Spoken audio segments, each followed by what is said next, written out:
Ayo. Pull. Oh. Ya.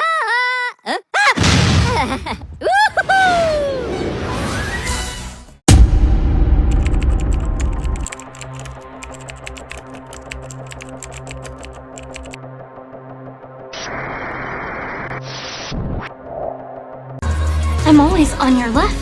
And right now you're getting on my last nerve. Switch.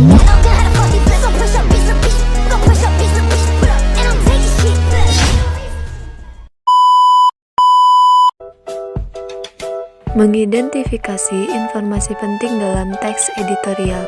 Teks editorial adalah artikel utama yang ditulis oleh redaktur koran yang merupakan pandangan redaksi terhadap suatu peristiwa berita aktual, sedang menjadi sorotan, fenomenal, dan kontroversial, menimbulkan perbedaan pendapat. Mengidentifikasi isi teks editorial. Editorial dalam suatu media massa cetak biasanya berada dalam rubrik yang sama, yakni opini. Di dalam rubrik ini terdapat editorial, artikel, dan surat pembaca. Ketiga ragam opini ini biasanya berada di bagian tengah surat kabar atau majalah. Jika dicermati satu demi satu, setiap rubrik halaman awal biasanya berisi headline news, berita utama. Permasalahan yang dibahas dalam teks editorial adalah permasalahan yang berkaitan dengan peristiwa berita yang sedang hangat dibicarakan, aktual, fenomenal, dan kontroversial. Gaya penulisan editorial hampir sama dengan ragam artikel atau karya ilmiah lainnya, yakni eksposisi. Eksposisi merupakan tulisan yang bertujuan untuk mengklarifikasi, menjelaskan, atau mengevaluasi. Strategi pengembangannya mengikuti beragam pola, seperti contoh, proses, sebab akibat, klarifikasi, definisi, analisis, komparasi, dan kontras. Dilihat dari isinya, editorial yang bersifat ekspositoris berisi tesis pernyataan umum diikuti oleh argumentasi-argumentasi secukupnya dan diakhiri dengan penegasan ulang atas argumentasi-argumentasi tersebut. Membedakan fakta dan opini dalam teks editorial. Fakta adalah hal, keadaan, peristiwa yang merupakan kenyataan atas sesuatu yang benar-benar terjadi. Dengan kata lain, fakta merupakan potret tentang keadaan atau peristiwa. Oleh karena itu, fakta sulit terbantahkan karena dapat terlihat, didengar, atau diketahui oleh banyak pihak. Namun, fakta bisa saja berubah jika ditemukan fakta baru yang lebih jelas dan akurat. Fakta yang disajikan dalam teks editorial berupa peristiwa dan data-data terkait dengan peristiwa yang dibahas. Selain menyajikan fakta, teks editorial juga dilengkapi dengan opini atau tanggapan redaksi untuk mendukung pandangan atau sikapnya terhadap peristiwa yang sedang dibahas. Opini dalam teks editorial dapat berupa penilaian, kritik, prediksi, atau dugaan berdasarkan fakta empiris, harapan, dan saran penyelesaian masalah. Menyeleksi ragam informasi sebagai bahan teks editorial.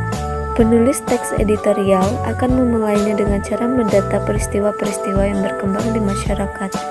Peristiwa-peristiwa tersebut dapat berupa peristiwa pendidikan, politik, hukum, ekonomi, sosial, budaya, pertanian, lahan, hutan, laut, dan sebagainya, baik di level nasional maupun global. Menentukan isu aktual dari berbagai media informasi. Isu aktual, fenomenal, dan kontroversial dapat dibaca pada berita utama suatu surat kabar atau berita utama di radio dan televisi. Pada surat kabar berita utama disajikan di halaman depan bagian atas dengan gambar dan penulisan huruf mencolok. Berita yang kontroversial adalah berita yang mengundang perbedaan pendapat di masyarakat. Jika muncul di surat kabar, polemik ini biasanya ditandai dengan munculnya opini.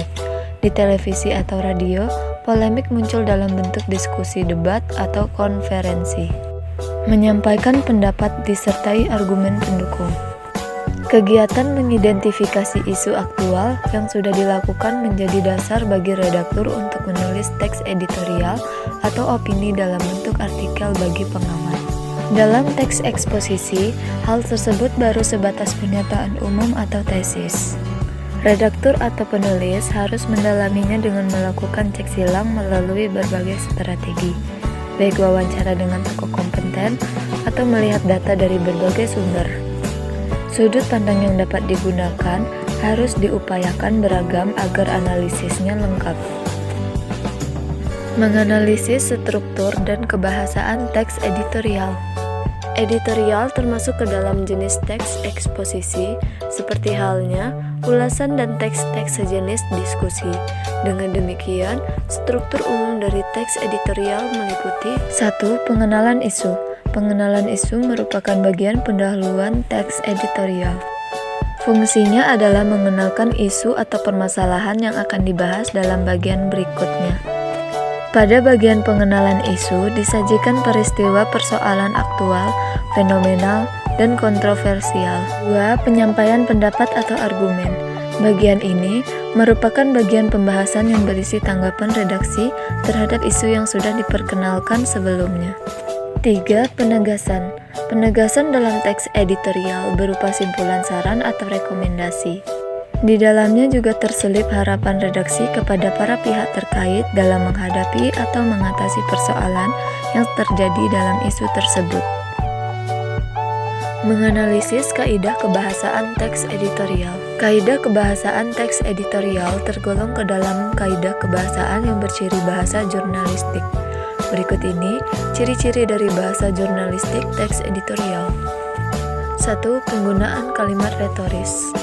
Kalimat retoris adalah kalimat pernyataan yang tidak ditujukan untuk mendapatkan jawabannya. Contohnya, benarkah pemerintah tidak tahu atau tidak diberitahu mengenai rencana Pertamina menaikkan harga LPG? 2. Menggunakan kata-kata populer sehingga mudah bagi khalayak untuk mencernanya. Tujuannya agar pembaca tetap merasa rileks meskipun membaca masalah yang serius dipenuhi dengan tanggapan yang kritis. Contoh kata-kata populer adalah terkaget-kaget, pencitraan, dan menengarai. 3. Menggunakan kata ganti penunjuk yang merujuk pada waktu, tempat, peristiwa, atau hal lainnya yang menjadi fokus ulasan. Contohnya, sungguh, kenaikan harga itu merupakan kado yang tidak simpatik, tidak bijak, dan tidak logis. 4. Banyaknya penggunaan konjungsi kausalitas seperti sebab, karena, sebab, oleh sebab itu. Contoh, masyarakat sebagai konsumen menjadi terkaget-kaget karena kenaikan tanpa didahului sosialisasi. Merancang teks editorial. Menyusun argumen atau pendapat terhadap isu aktual, menyusun saran terhadap isu aktual, menulis teks editorial.